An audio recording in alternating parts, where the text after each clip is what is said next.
I wouldn't do anything net new, right? I would take stock of what you have in market and you're investing in today and then renovate. I'd go like, now's the time, like to use the housing example, right? Like interest rates are high. Don't go buy a new house. Get a fixer upper or fix the house you're in, right? And I think the same applies here. And, I think a real life example I'm seeing a lot of is like growth is getting harder to come by from a marketing Mm-hmm. perspective. But yet, when you look at a team and what they're doing, at a, like you said, say $100 million ARR company, they have field marketing, they're running performance ads, they're doing LinkedIn, they're creating content. Think about how those things work together and is there opportunity to connect them better so that ultimately the customer gets a better experience. One tactical example is I talk to a lot of sales folks who say, we want more like private dinners. We want more bespoke experiences and opportunities to get in front of prospects. And then I ask marketing, I say, okay, well, how are you identifying prospects for sales to invite to these dinners? And they're like, well, we're not.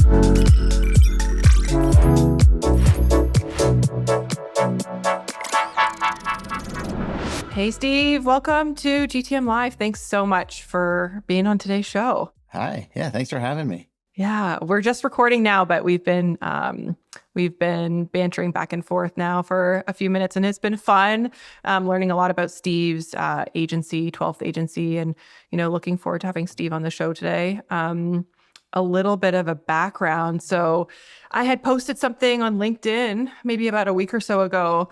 And as always, good comments, insightful comments, people engaging with the post. But I thought, Steve, you had a really solid, well-written response to one of my posts just around like MQL volume and, your MQL to pipeline conversion rate. And that sparked a really good conversation in our DMs. And from that, I was like, oh, damn, like Steve would make a great guest on GTM Live. So here we are today. I'm glad it worked out. That's awesome. I know. It's funny when, when you go and you comment something, I didn't quite think that would be the outcome, but now one little LinkedIn comment has turned into a conversation and now we're here and we're connecting. So it's pretty awesome. Yeah, we get a lot of comments too. I think a lot of folks like agencies or, like solo RevOps people who agree. But it's really rare, I think, that you get like a really well-written, thought-provoking comment like you had. And also the thing is, I think our perspective, it diverges from like the status quo thinking in GTM a lot. And I don't see a lot of people that really understand it really, really well, like you do. And so I think it would be super helpful to our audience to dig into that and more so like practically, like how you're sort of approaching these problems and these GTM challenges in your roles. But before we get into the Q&A, like, can we talk about your career a little bit? Because you're an ex-Googler, which I think is super cool. 7 years, I think I had seen like in a demand gen role. Love that. Where are you now? Like, tell us a bit about your background. Yeah, for sure. I can. Actually, I'll go back a bit. I actually started in sales. So I was an SDR for a travel expense management software company and was selling to CFOs, just getting hung up on all day long for 2 years, and wanted to get into marketing the whole time, but couldn't find a role in marketing or any company that would hire a fresh graduate with no experience. And so I actually went and started a blog / publishing website with some family, and we grew this little website to about 30,000 in traffic per month, which at the time was pretty good. And we started looking into like affiliate advertising and stuff. Taught myself marketing essentially, and then spun that into a corporate job. Then went into agency land for about 5 years and landed at Google after that, and spent 7 years leading demand and growth teams for different products. So I was on Google Cloud Platform for a couple of years, then went to Workspace, and then ended my time there on Chrome and Android Enterprise, really building their ABM function.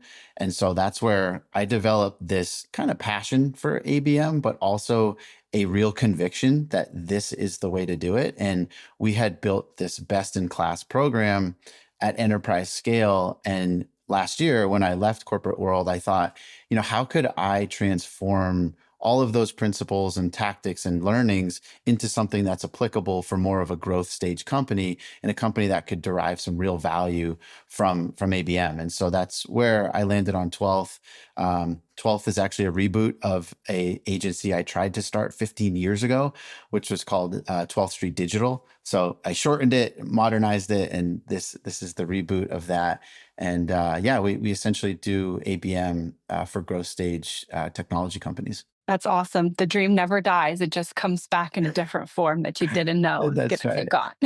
I love that. That's right. It was Awesome, always Steve. there. Can you tell us more about 12? Because I'm sure, folks have seen you out on LinkedIn and they're going to go look you up now. But yeah, can you tell us more about the problem that you solve at 12? Yeah, I can. So where we like to operate is actually in like outcome based marketing. So we are often talking to sales leadership and marketing leadership together. And we're coming in on day one and saying, let's diagnose what challenges you're having today. Typically, it's around pipeline creation, pipeline velocity, setting meetings, and like a number of other like quality indicators. But I love the phrase like start at the end. So we start with the outcome. Like, what is it you're trying to to do, and within what time frame are you trying to do it? And then we work backwards and think, okay, where and how could our account-based approach fit in? And then even taking it further and saying, how could we potentially forecast the results from it using best practices and existing client data. And so we start with that problem identification. And then from there, tactically, we'll run, top of funnel campaigns, acquisition, whether it's LinkedIn ads, programmatic ads, syndication, that sort of stuff to drive top of funnel activity, and then build and manage mid funnel lifecycle programs, bringing in all of your field marketing, webinars, content marketing into that mix, and then as well as sales enablement. And I'd say the differentiator is it's built on data and signals. And so for each client, we're going deep into their ICP and their target market to try to identify like what is it about the accounts you're trying to target that makes sense for us to reach out now, and what is that message that we reach out with. And in layman's terms, it's like you're essentially prioritizing accounts by priority, presumed stage that they're in, and then designing different multi-channel campaign experiences based on those signals, and then running those. And so I like to think of it as like, I think the like ABM has changed from this big exhaustive thing that you like build it for 6 months and then you launch it and you watch it for 6 months, to this more iterative agile process of identifying an insight, pulling that insight through the buying experience and the campaigns that you generate, launching it and iterating it. So, like we're setting up and launching campaigns within 4 to 6 weeks. We're optimizing towards leading indicators in another 4 to 6 weeks. So like we push on that approach. And once you get a few of these going, a few of these campaign plays, you start to see what's working and what's not. And then you go and you fix what's not working, and then you double down and then reinvest in what is working. And so it's like a portfolio. You continue to add campaigns to it that work for you. Okay, that's so cool. So just to double click on that, ABX, not a term that I'm really familiar with, right? Not a marketer by trade. So can you just further elaborate on account-based marketing and ABX and how these two things are related but different, it sounds like? Yeah. So ABX and ABM, I mean, marketers just for whatever reason love their acronyms. And there's also account-based GTM in the mix, and I've in their contact-based marketing, I mean, there's acronyms everywhere. But my philosophy on this is, ABM, if you look at it on paper, is limiting. It's saying that marketing is going to do this account-based thing, right? And I think that's how it was in the past. Marketing did this ABM stuff, and they did personalized ads and landing pages, and they changed marketing, but nothing in sales changed. Nothing in the lead flow, nothing in lead qualification changed. And so that's why it failed. And I think you have a lot of sales leaders and go-to-market leaders that say, oh, we tried ABM and it didn't work. And my response is, oh, you tried marketing and sales and it didn't work? Like, how else do you grow a company? Because ABM is just marketing and sales. You're targeting accounts. And so some things change along the way. But I like the term ABX because, X standing for experience, where I really think that if marketing and sales and operations as a, behind the scenes foundational layer can operate together to create an experience that makes that account feel like it is unique, that's a win. That's like the holy grail right there, right? Because you think about what you need to do in order to achieve that. Like, you need to have really good data, really good insights, really deeply understand your ICP. You need to understand where they consume content, how they consume content. You need to match your message to all of those things. You need to distribute it efficiently. Like, it is so much an iceberg, right? Like, ABX is at the top of what you see, but then behind the scenes is this whole orchestrated approach that, if done correctly, will give you that unique account-based experience. I love that. I love thinking about it as an experience. Like, we call it the revenue factory, whatever you want to call it. It's teams working together collaboratively using the same set of data, like super aligned on ICP and what they're saying and how they're saying it. But I've always sort of just had this opinion, and feel free to challenge me on it. Is like, isn't that just how, like, the new logo factory or like sales and marketing or GTM just should operate? Like, why do we call it something else? You know what I mean? Like, that to me just feels like a dope sales and marketing strategy in general. Yeah. I mean, I agree. Like, I think it is just the world we live in, right? Where people can understand and grok a term like, oh, ABM, like, oh yeah, we do ABM, or we do ABX, right? It's cooler than saying we do best in class marketing and sales, right? Like, I don't know. I think it's hard too, because sometimes I get frustrated, right? Where, like, I'm talking to someone and they're like, ABM's not a fit for us. And I'm like, well, define ABM. Like, what does that mean to you, right? And maybe what isn't a fit for you is something that is not ABM. So it's a tricky, I don't know, it's acronyms and marketers. It's like demand gen. It's like, it means so many different things to so many different people, but it's also like Hmm. table stakes. Like, you should just have like a solid demand generation play inside your organization if you want to scale. But one of the things that you had said when you were explaining your agency is like, the first thing you do is you sort of like back into like, what's the objective that you're working towards? And you collaborate with both sales and marketing together, which I really like, because a lot of times you see sales and marketing working in like these in a vacuum, basically. What are some of the mistakes that you can very quickly see, or challenges that you can very quickly see when you go in and you talk to both of these stakeholder groups? Do you see any trends there or any themes that often come up? Yeah. This is a good question. Honestly, the number one place I go to first is the handoff, like, between marketing and sales. And I want to understand what the like outputs are and the outcomes they're trying to generate. But I'll very naturally say, like, okay, well, tell me more about when a lead gets sent to sales. And what I'm curious about is, like, what is the lead scoring, if any, that marketing has? How is that score developed? What sort of like what sort of data goes into that score? What tools exist on both sides of that handoff? How is marketing enabling sales, and like what processes exist around that handoff? And you'll learn a ton right there in that moment, because number one, they're either siloed or they're not, right? If I say, oh, like, tell me more about, like, when marketing, how many MQLs did you send to sales last month? Oh, like 250. Okay, awesome. Like, what happened when you guys talked about those 250 MQLs? And it's like, well, sales did this, and I don't know, like, Mary got back to us next week. Like, right away, I'm like, okay, they're not meeting, they're not tactical enough in this handoff. There's no like robust process around it. So that's kind of red flag right there.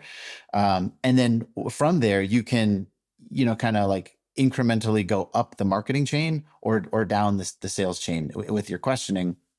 and your pursuit of data, because it all, in my opinion, kind of starts with that problem.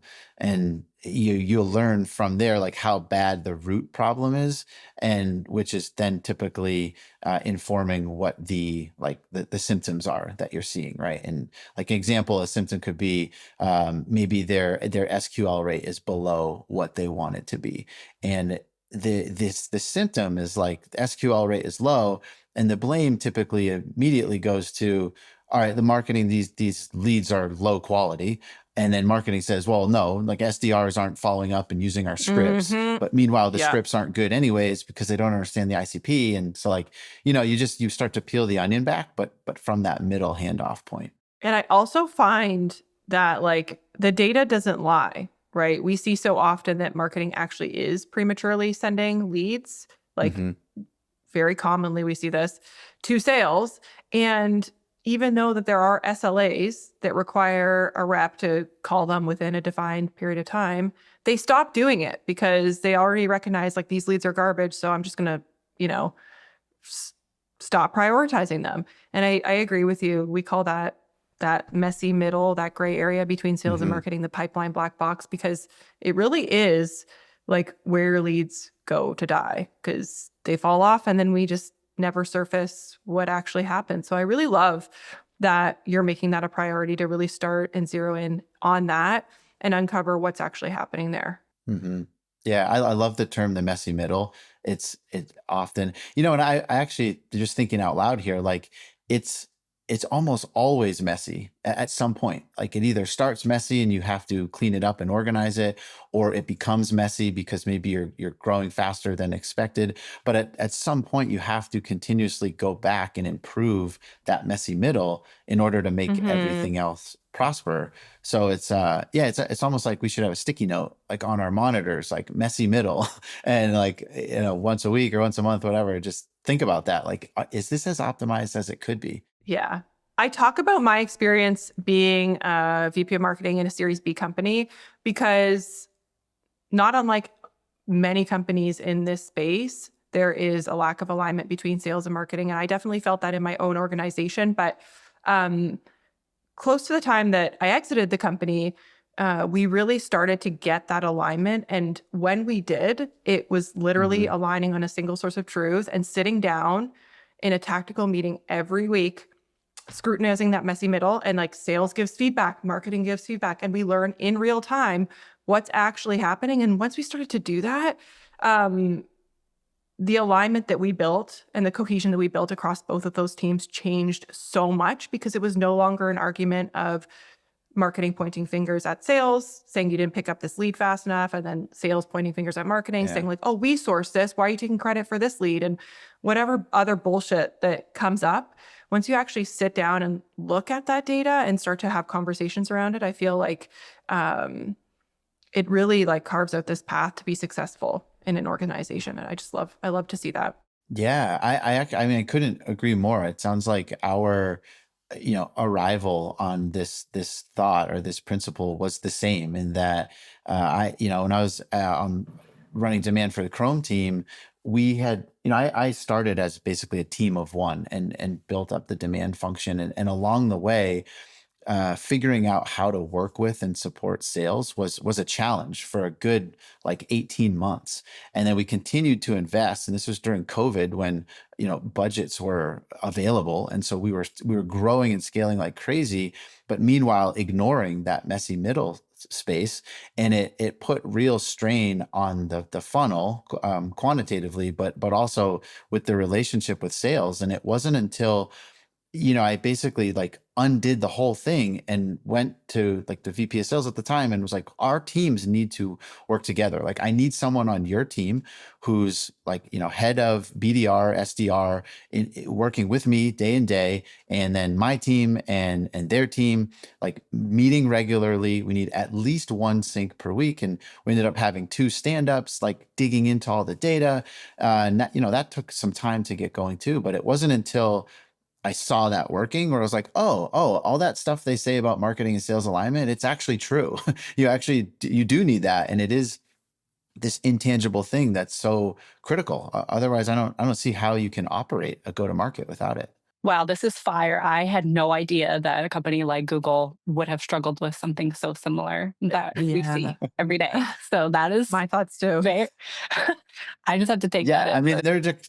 they're just a company at the end of the day, and I think it's, companies are made up of people, right? And people will always have their egos, their habits, and the pros and cons and all this and that. And so, for me, it's easy to see how, especially in like the enterprise space, these problems could become like really systemic, right? Like when and sometimes these companies are so big, the problems don't show up until it's really, really bad, right? Because you can almost you can spend your way out of some of these problems, right? From a marketing seat, you can dump a ton of money into ads, you can put a ton of money into resources, you can throw people at problems, and on the surface, they sort of solve or get better.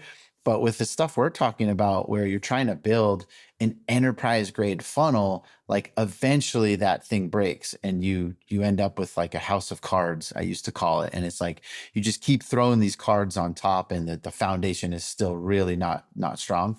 And so you've got to start over, right? You've got to renovate and redo. That's actually funny, Amber, because I actually had sort of like the complete opposite perspective on that, where it's like, I'm not surprised that a company of that size would have those problems because of everything you're explaining. And I just talked to a friend of mine who runs performance marketing for like a very large bank, basically. And she was telling me that when they like put together like a campaign plan or whatever, it takes 16 months to get it approved. Can you even fucking believe that? That's insane. Oh my God. 16 months. So if we're talking about a company of like that size, so you notice a problem and you think about how long it might actually take to actually reverse it and correct it, knowing that sometimes approvals, layers of management, all of this other like stuff is actually working against you. So like it's almost like smaller companies like within, I don't know, like 30 million to 150 million to 200 million, maybe even 200 million is too high, but they have the ability to actually be really nimble and fast in terms of like making changes. Otherwise, you're dealing with a lot of, I think, bureaucracy and legacy systems and all this other stuff that sort of like gets in the way. Want to get Yeah. into more tactical stuff from Steve too, and so we can dive into that. I know we have some great takeaways planned for the episode, so I'm excited. Yeah, but it seems like this theme of experimentation and not just like throwing stuff at the wall, but actual experimentation, which requires a starting point, inputs, and then evaluation to see what changed. Sounds like that's really important to you as well, Steve.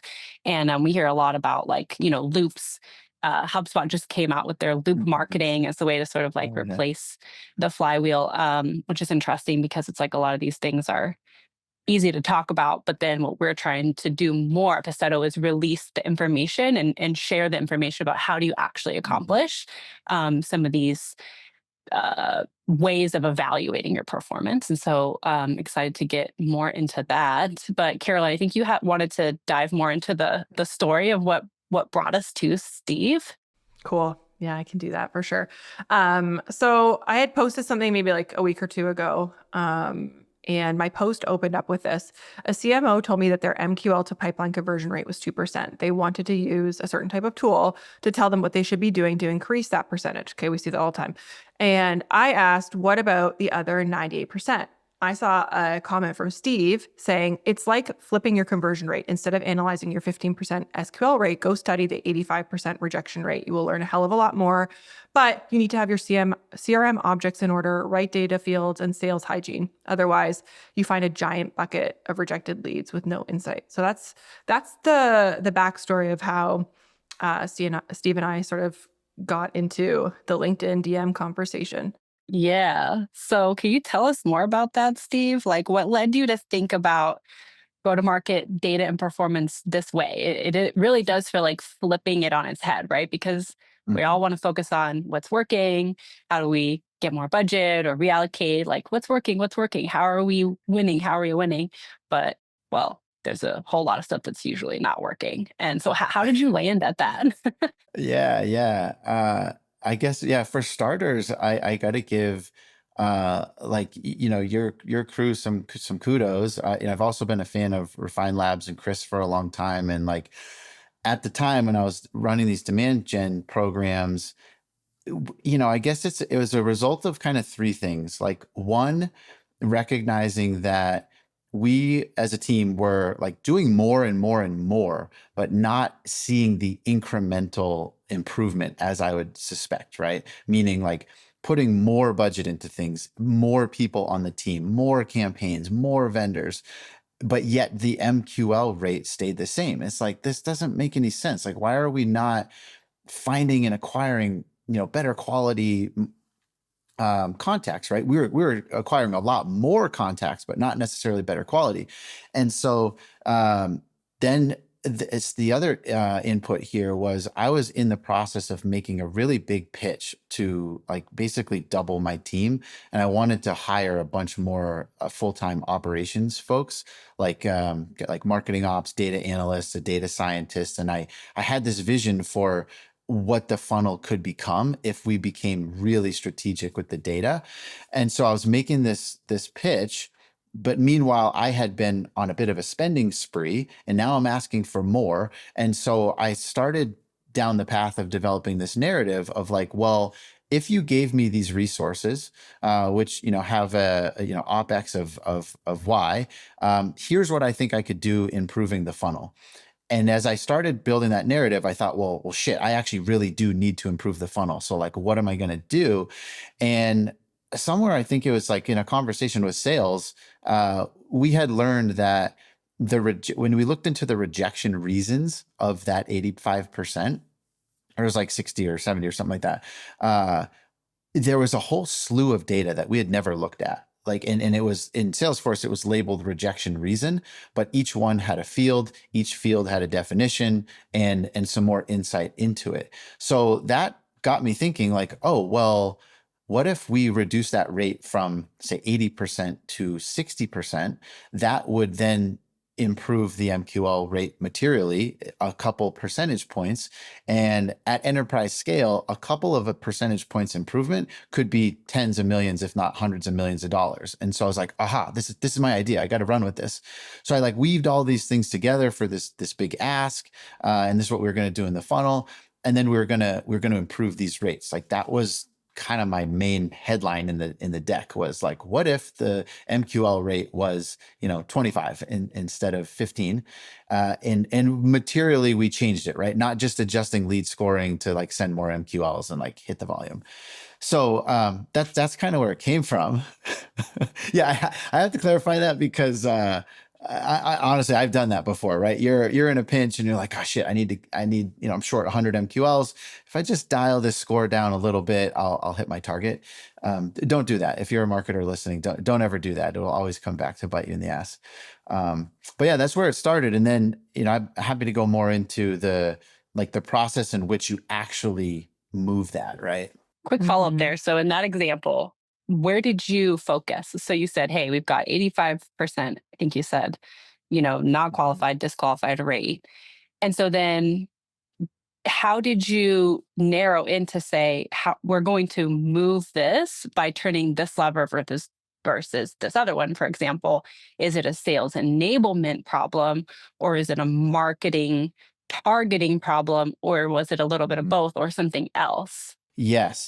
That honestly, that is the golden question. And I think for anyone like wanting or feeling motivated to do this, like that's the question to answer.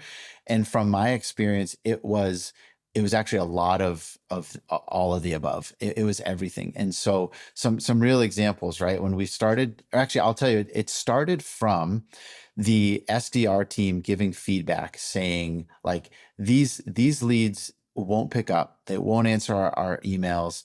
When we do get them on the phone, they're not interested, or they don't remember engaging with the thing in marketing that you said they did. And we had all of these reasons that we got qualitatively from the SDRs in our weekly sync.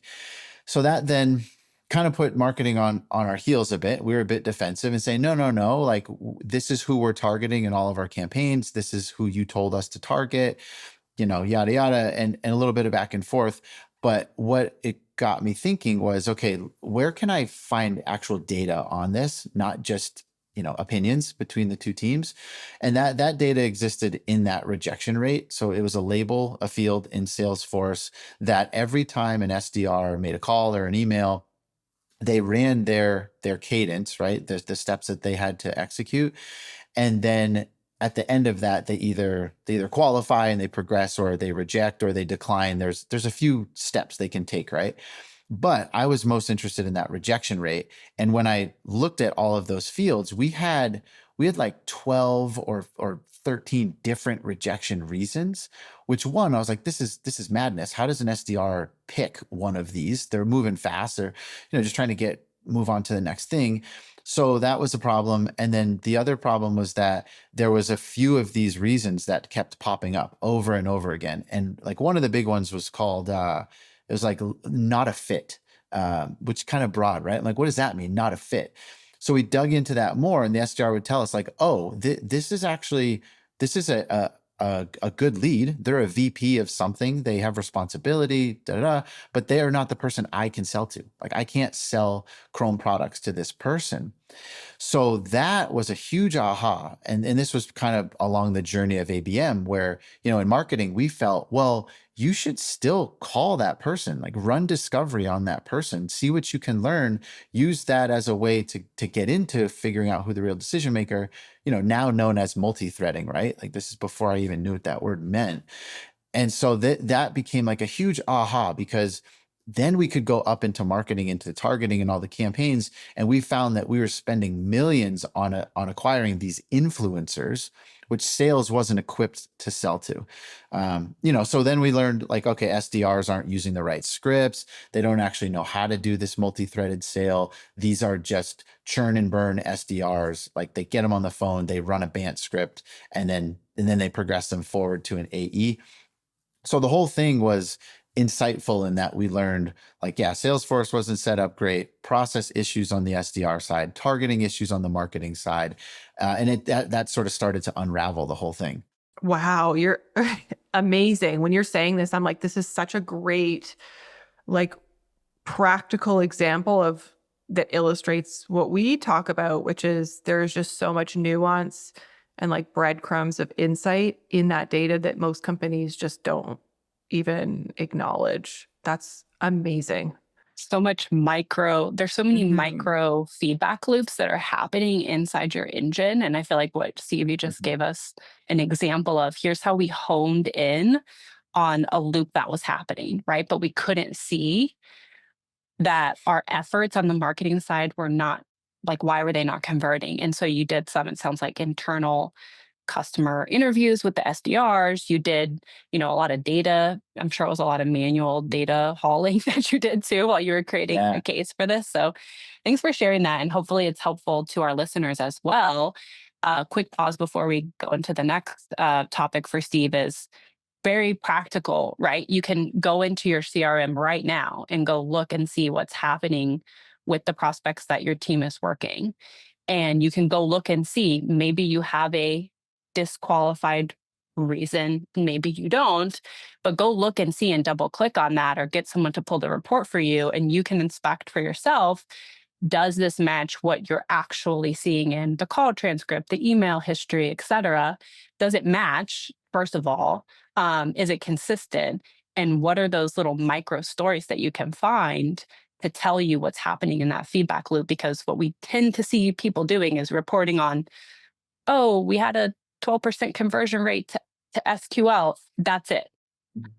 Mhm. Right? And so, yeah. Well, the other thing to add to that too is if your leads are disqualified, go disqualify them. Don't leave them sitting open and have marketing wondering what the hell happened with that person. Disqualify them and obviously log a reason so that we can all benefit from it. I've seen that so many times where leads just sit open and eventually you recycle them or whatever happens, but we're not actually like closing that out and understanding what actually happened there. And then of course, marketing keeps sending them stuff. It keeps pushing them to sales. And, there's no real like feedback loop there. Yeah, that's a great point. I mean, marketing really needs that feedback, right? And Mm-hmm. they should be asking for it. If you're not seeing it, I think if you're in marketing, don't point the blame on RevOps or the SDR team and say like, oh, the data's a mess and like nobody updates Salesforce or CRM and whatever. Like, go and do something about it. Go, like you said, go pop open the CRM, start looking at these fields, start asking sales about certain accounts and say, hey, this account was on our tier one, they received a ABX experience. Like, what gives? Why is there no loop closed here? Why is there no feedback on it? Mm-hmm. Yeah, for sure. I love what you said too about having that cadence, because it's so, I found it can be incendiary to say, hey, Hmm. what happened? What happened with this? What happened with this? Versus what you mentioned in the beginning of our chat is we have a cadence where we review this. And so everything's out on the table. We're making sure that all the voices are heard, but having that cadence so that it's not like, oh, this just coming out of the blue and I'm just going to like throw this at you sales, or I'm going to throw this at you marketing is critical. And so I think a lot of times teams have a hard time. A lot of times leaders, I think, have a hard time getting that time blocked because it is a leadership, meeting in a lot of cases. And I found that when you do run it well, you get into a cadence where you can start to async some of it and you can start to do that sort of one-on-one a little bit less often, but Mm-hmm. the FaceTime is still really important. But I think that's where people get hung up. It's like, I got to put another meeting on the calendar. Yeah. But when you really Mm-hmm. start to see how many meetings it saves you as well, and that quarterly scramble and the headaches and the uncertainty that it starts to save you, it's well worth that. It's a gold mine though. Like it shifts you from just getting arbitrary feedback from the sales team in these like quarterly meetings. Even if you have just like a one-to-one stand up with your AEs, depending how large your team is, every week or every 2 weeks, like it's a gold mine of data for informing campaign planning, messaging, enablement, everything. And I think it should be a priority just because of how much you can actually absorb from that. Steve, question for you. So we still see so many teams obsessing over like the actual conversion to pipeline, SQL, MQL, like whether it's 2% or 15%. Like, why do you think people are still so hung up on that metric versus flipping it the other way around and looking at like the disqualification rate? Why do you think that is? Yeah. I mean, from my own experience, it was being afraid to basically open up the floodgates on our mistakes, right? Like when you promote, oh, it was 15% last month and it's 15.8% this month. We're doing something good, and it's like this an easier story to tell versus owning the fact that mistakes is maybe too heavy of a word, but like things were tested that didn't pan out that we put too much faith in. Like we should have cut some stuff a long time ago, and maybe you don't really have a robust testing philosophy or process, right? Or maybe failures aren't welcomed within the team, right? Like there's some dynamics there that I think from a corporate culture perspective can get kind of tricky. But ideally, I think that's what it is, right? You go to this meeting, and especially if you're in marketing, you're a little bit intimidated by sales, and it's just easier and better to show tiny little improvements in that MQL rate versus addressing like the big elephant in the room, which is like, why are we spending money to disqualify 85% of our leads? Yeah. And you know what? I think in the age of GTM right now, where there's so many different channels that we can leverage for growth, I think a lot, because we don't have great data, I think a lot of times marketing leaders feel like they should do a little bit of everything. I've certainly heard that from a lot of CMOs, like marketing isn't black and white. We have to do a little bit of everything. But I sort of want to flip that on its head, because I've seen a lot of very high performing, like elite revenue teams that sink their toes in maybe like 2 to 3 things and do them really well. Like one of our customers does paid, they don't do any paid social. They do paid search, they do some events, and they've got like a killer content marketing engine. And it's dope. And they don't have to like spread themselves thin over all of these channels because those things are freaking expensive. It's expensive to go out and acquire leads. And we should know without a shadow of a doubt, like what are the 2 to 3 things that we can do really, really well. Yeah, yeah, yeah. And think about that too. I mean, it's a great point of if you're already investing in a channel, which you had to get budget approval for, like you put you and your team on the line, there's executive stakeholders that are watching it. I think then you almost want to hide from the mistakes, or you want to hide from the challenges within that channel, where instead of going and just trying the next thing, put that Hmm. time, money, and resource into making the other thing the best it can be, right? I definitely agree with you. I see that as a huge miss. It's like too easy to get caught up in the we should be doing, this, and this, and just trying all this stuff. You really shouldn't until you've exhausted what's existing and get that to a place where it's steady state, right? And then go on and try to build on top of it. Yeah, it's that healthy balance between like really wanting to look good. Like, what executive doesn't want to look like they're doing a great job to their C-suite, Hmm. right? And so when Yeah. you look at bad data, you have to be like humble enough, I think, to acknowledge that that's your responsibility. And I've seen a lot of times where, if we're working with a demand team and we're serving them up data that tells them that, their strategy could be improved upon, it's really easy to say like, oh, I don't believe that data because it's risking your like optics of what your team is doing. But I think the leaders I think I value the most are the ones that are just like own it and take accountability for that. Yeah, yeah, and I totally agree. And I always aspired to be that kind of leader. Like I'll be honest, I have a little bit of like shiny object syndrome, and I do as an entrepreneur. Like it's fun to chase the cool, exciting thing, but it's like really discipline. If you're like, let's say you're a VP of marketing and you're running a team of 10 people, like if you're not disciplined in how you approach these things, and like why expect your team to be, they're going to follow suit and they're going to get distracted and do all these different things, and meanwhile that like disqualification part of your funnel is going to just continue to erode and grow and like not serve you well. Yeah. So how do you Really. implement that for your customers at 12? Would love to learn more about that. So we talked a lot about the first sort of piece of your process, which is Hmm. coming in, involves multiple pieces, but you're flipping things upside down to say, hey, let's take a good hard look at what's going on here. What's working, what's not working right now. And then from Hmm. there, how do you help teams to be able to guide the decisions moving forward? Yeah, yeah, exactly. This is the question of like, okay, this is all great, but like, what do you do about it? And I think there's two things I'll share. One is in the effort of analyzing the go to market and looking through sales and marketing data and customer data. What we're actually trying to find is I call it like the intersection of signals across all this data, which will tell us what your most profitable segments are. And so when we're building a program from scratch, that's where we start, is like, okay, these 2 or 3 segments are where you are winning today. The ICP is very clear. There are other companies out in the market that look just like these ones, and we can get data on them. So now let's start there, right? So we're developing those segments, and then each of those segments is going to get that full ABX experience. But the other part of it is like, how do you kind of like manage the funnel against this like disqualification rate or like lack of conversion rate? The thing that we do, and like it works for us, is shifting the approach from like leads to MQLs to SQLs and meetings, et cetera, like your traditional contact based funnel, to more of an account based funnel.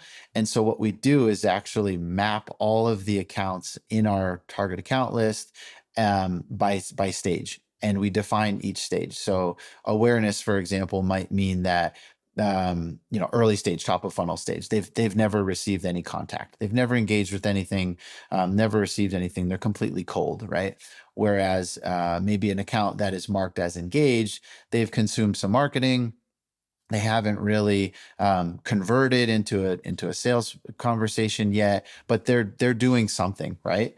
Um, and then so forth. So you track that all the way through. And then what we propose is, as a go-to-market team, your job now is to move accounts from the prior stage to the next stage and so forth. Like, we are now looking at this at an account level, and we're analyzing the baseline of progression between those stages, and then looking at which accounts are progressing above that baseline or below that baseline. And then we can right size the optimization accordingly, right? You have like your bottom 50, your top 50, and everyone else in the middle, and you can optimize accordingly.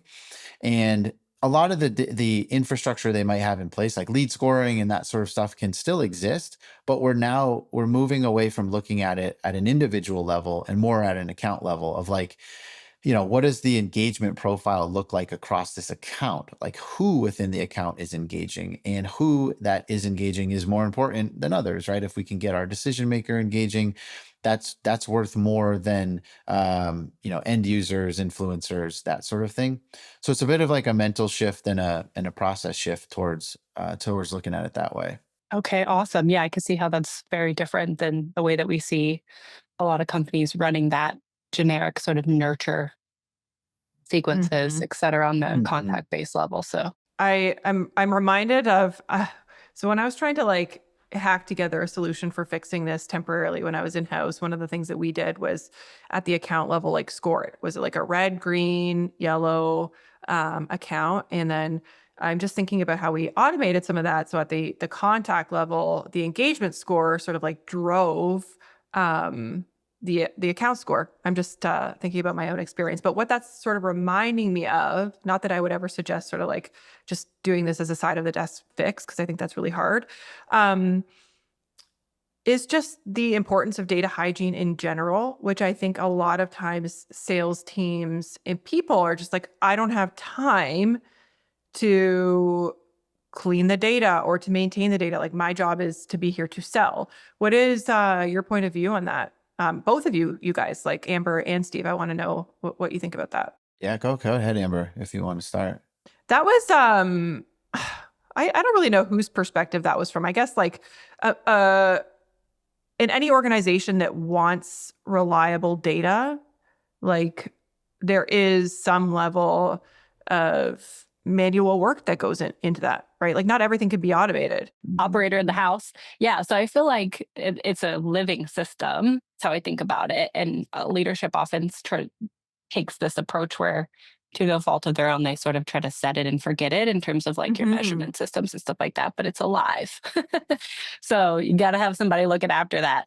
Yeah, I think leadership shouldn't be in the weeds. The CMO should not be in there in the data every day trying to clean it or Mhm. interpret it, try to make a story out of it, right? You don't want your CMO doing that, but you do want your CMO to be equipped with the information that they need to make those strategic decisions. And so the reality of it is we need, as operations teams, like we need the leadership at the table to help set that vision and strategy for why are we doing this, and then you can start to give your team some more autonomy about going about and doing it. But a lot of things can be automated these days, but that doesn't mean that you don't have to oversee it.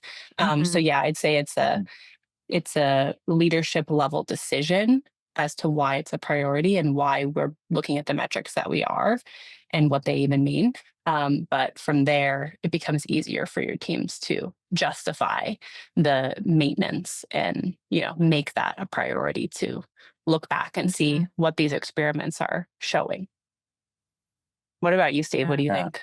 I agree, Amber. I was just thinking like the fields that you sitting there listening or thinking about your company, like the fields that you need are probably different than someone else.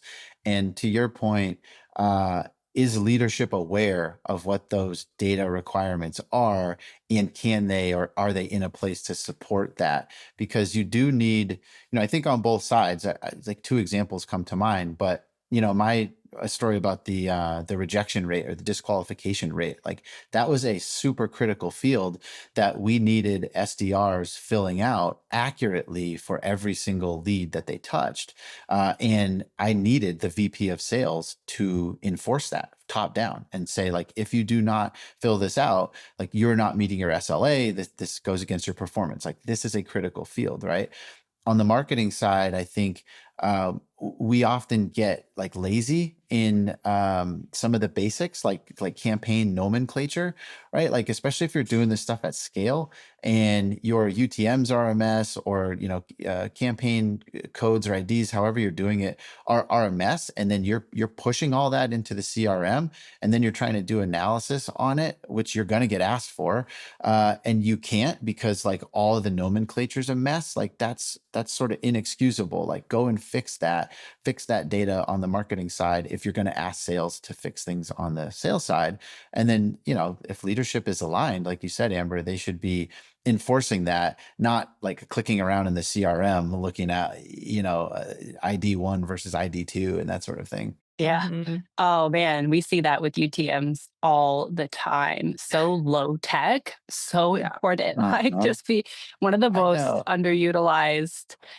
You need a Yes. UTM framework. You need to use it consistently and effectively in order to be able to see what's going on. And it's like one of those old school sort of practices that's still very important. I So want to important. Yeah. I want to come back to something that you guys were talking about earlier around operations. So Steve, you had said in one of your roles you're making basically a business case for why you needed to hire an ops person. And I will say that if I were to go back in house and do this all over again, the very first hire I think I would make would be somebody in an ops role. But unfortunately, that was the last hire I ever made to my team. I had seen a team, overseen a team of like 10, 15 people at one point, never had an ops person. And Wow. everything changed when I actually had one because of the data that I was able to get my hands on, because I am not that person, right? And I don't think a CMO should ever have to be that person. And unfortunately, I also think it is one of the hardest roles to build a business case for. I remember how much pushback I got on that because it's basically the opposite of volume. Like, why don't you just Mhm. go hire somebody who could get us more volume? Why do you want to focus on this Yeah. thing instead? But I loved the recommendation you made, Steve, which was frame a business case around the disqualification rate and potentially improving that. So it's not just, okay, we're going to go hire somebody to get us more volume. We're actually going to fix this thing here. And that's actually going to unlock more pipeline and revenue just by virtue of fixing it. So I thought that was just something that really hit home for me. I've been thinking about it through this entire conversation just because of how impactful that was. Yeah, it's a good point. Actually got me thinking of, when a marketing leader's thinking about hiring, there's like two sides of the coin. It's, are you hiring someone who's going to create, incrementally net new growth for the company, or are you hiring someone who is going to like fix problems and solve challenges and that sort of thing? And I feel like it's a little bit easier to go and make a case for the person who's going to drive that new growth, right? Versus bringing in someone who's more of a, like a technician who's going to be, maintaining. But in my opinion, it's absolutely critical. And I'm with you. I think the first hires I'd make would be operational, followed by data. Because unless like you're a data scientist, how are you going to understand these vast volumes of data? Yeah. Yeah. That's great insight, I think, for folks listening. One more question. We want to wrap up with one more question. What do we think? Yeah, yeah. Fire one more. Yeah. All right, Amber, I'll let you have this one. Oh my gosh, so many good things to think about. Yeah, I'd love to know, because you have a pulse on a lot of different things that are going on in the marketing world and in the ABM world. Like, where do you feel like the biggest opportunities are for folks to really just take advantage of what they already have, for example, that they're just sleeping on right now? Yeah, I will. I'm going to give maybe a bit of an untraditional answer here in the spirit of our talk track. Like, I wouldn't do anything net new, right? I would take stock of what you have in market and you're investing in today, and then like renovate. I'd go like now's the time, like to use the housing example, right? Like interest rates are high. Don't go buy a new house. Get a fixer upper or fix the house you're in, right? And I think the same applies here. And, I think a real life example I'm seeing a lot of is like growth is getting harder to come by from a marketing perspective. But yet when you look at a team and what they're doing, at a, like you said, say $100 million ARR company, they have field marketing, they're running performance ads, they're doing LinkedIn, they're creating content. Think about how those things work together, and is there opportunity to connect them better so that ultimately the customer gets a better experience, right? And I like one tactical example is, I talk to a lot of sales folks who say, we want more like private dinners. We want more bespoke experiences and opportunities to get in front of prospects. And then I ask marketing, I say, okay, well, how are you identifying prospects for sales to invite to these dinners? And they're like, well, we're not. Sales just goes through the CRM, picks random people and sends them invitations. And it's like, just think about that for a second. Like, why wouldn't you design your entire marketing experience towards getting someone to say yes to a dinner? If that's how sales wants to sell and that's where $1 million ACV deals are coming from, re-architect your whole marketing to just create dinners. Like why not? And I think when you shift your mindset, it's like, oh, okay, well, if the dinner is in San Francisco or New York City, we should target that geo. And what's important to them? Are they a SaaS company? Are they a healthcare company? Do we have other prospects and customers we can surround them with that are non-competitive? Do we have an advocate, in the company within a customer that could help us? Like, just your whole marketing strategy changes towards identifying that, somewhat of a unique signal. Mm-hmm. Wow, that's so cool. It makes me think of like guerrilla tactics inside your own organization.